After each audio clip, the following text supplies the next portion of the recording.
یہ کل دہشت گردی کا واقعہ ہوا ہے کراچی کمپنی کے پاس، اور منور شہید جو ہیں ہیڈ کانسٹیبل جو ہیں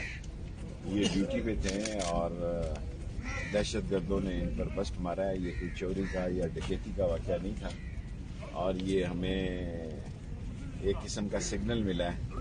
کہ اسلام آباد میں دہشت گردی کے واقعات ہونا شروع ہو گئے ہیں، اور یہ اس سال کا پہلا واقعہ ہے اور ہمیں بہت الرٹ رہنے کی ضرورت ہے۔ اور پولیس نے اپنی قربانی دے کر شہید ہو کر یہ ثابت کیا ہے کہ اسلام آباد پولیس اور پاکستان کی پولیس اور سول آرم فورسز ساری اس پاکستان کی حفاظت کے لیے جان کے نذرانے پیش کرتی ہیں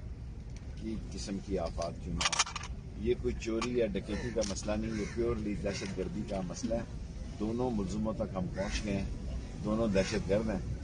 اور موٹر بائک سے ہم نے ان کی رات کو ہی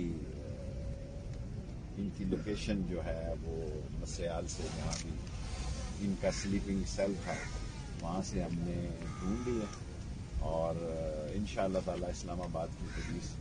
آگے سے زیادہ الرٹ ہے اور ساری فورسز الرٹ ہے، اور یہ سگنل بھی ہے ہمیں کہ دہشت گردی کا اس سال میں پہلا واقعہ اسلام آباد میں ہوا ہے، اور دونوں کے دونوں دہشت گرد